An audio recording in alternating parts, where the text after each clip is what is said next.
Saudara-saudari, marilah kita mendengarkan renungan dengan judul Melakukan dengan Penuh Kesadaran,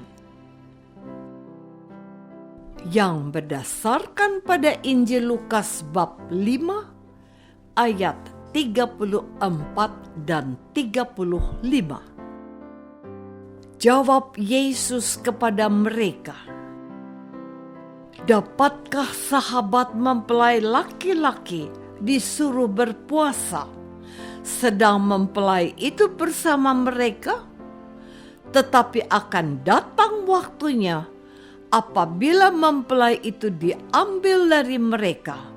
Pada waktu itulah mereka akan berpuasa." Dalam nama Bapa dan Putra dan Roh Kudus. Amin. Saudara-saudari terkasih dalam nama Tuhan Yesus Kristus.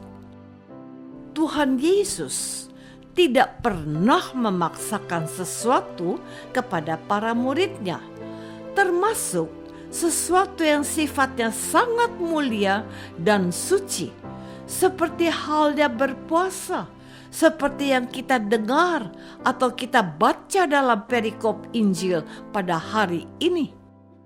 Memang kita harus mengakui bahwa Yesus sendiri pasti tahu bahwa berpuasa merupakan hal yang sangat penting bagi kehidupan umat manusia.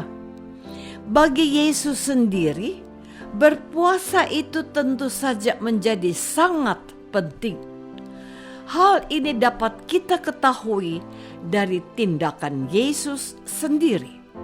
Sebelum memulai tugasnya yang amat berat, Yesus pernah berpuasa selama 40 hari dan 40 malam di padang gurun.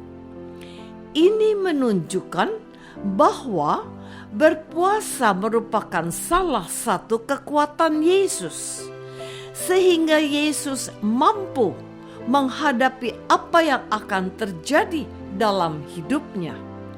Namun demikian, meski berpuasa menjadi sangat penting, Yesus tidak mau memaksakan sesuatu, walaupun itu penting dan perlu. Sebab Yesus menghendaki para muridnya melakukan sesuatu dengan penuh kesadaran, bukan karena aturan. Kalau orang melakukan sesuatu karena aturan, akan muncul sikap kaku maupun sikap hati yang tidak tulus dan ikhlas. Saudara-saudari terkasih, Tuhan Yesus tidak mau para muridnya seperti kebanyakan orang Israel, khususnya orang Farisi, yang hanya melakukan suatu aturan karena terpaksa. Oleh karena itu, pada waktu ditanya oleh orang Farisi tentang para murid Yesus yang tidak berpuasa, Yesus dengan sederhana memberi penjelasan kepada mereka.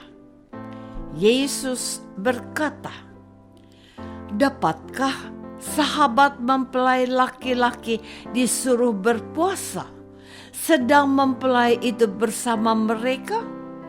Tetapi akan datang waktunya apabila mempelai itu diambil dari mereka.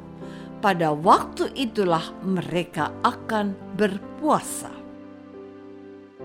Perkataan Yesus ini memberi kita penjelasan bahwa para murid Yesus akan berpuasa sesudah Yesus kembali ke surga.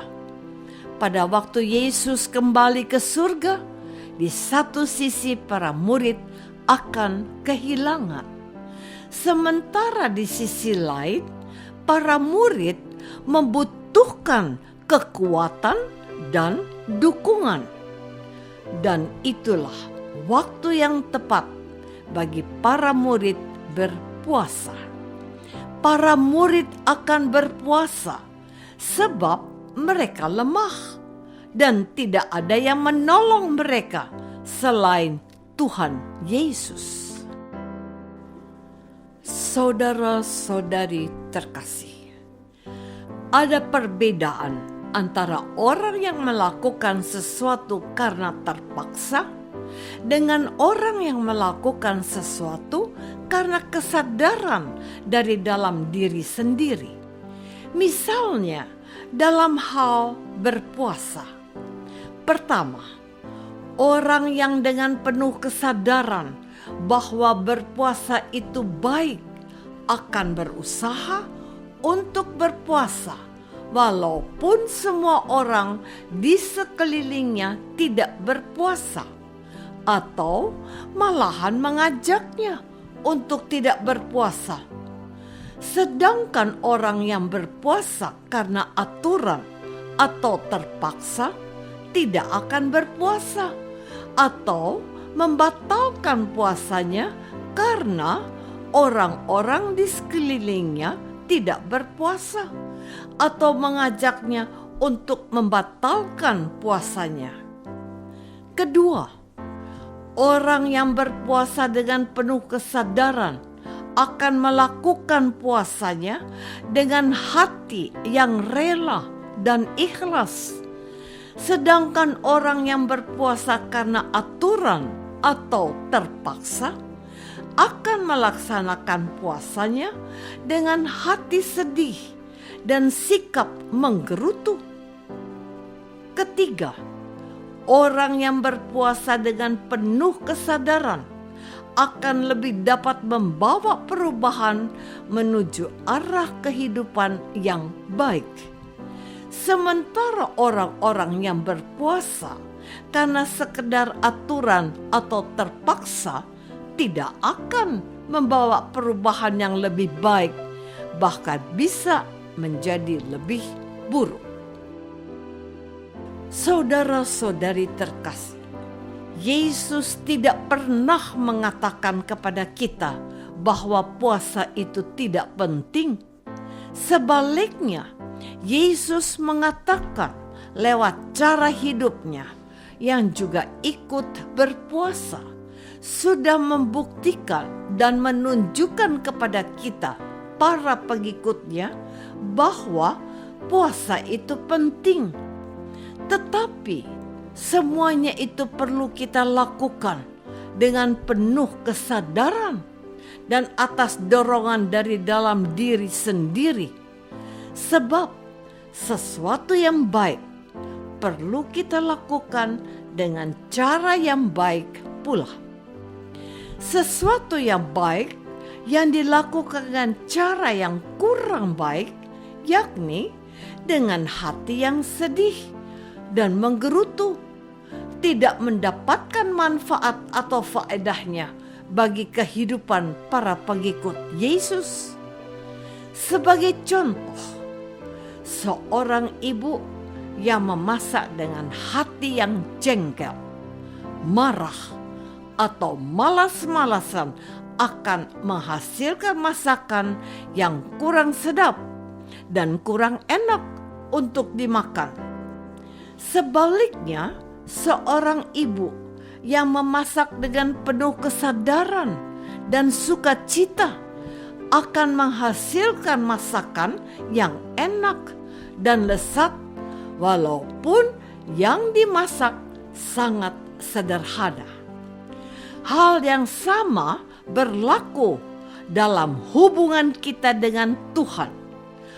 Tuhan mengharapkan supaya kita melakukan sesuatu dengan penuh kesadaran dan sukacita. Apakah selama ini kita sudah melakukan tugas kita, termasuk berpuasa, dengan penuh kesadaran, atau hanya karena terpaksa dan aturan? Marilah kita berdoa. Tuhan Yesus Kristus, Engkau mengajak kami melakukan ibadah dan tugas kami dengan penuh kesadaran.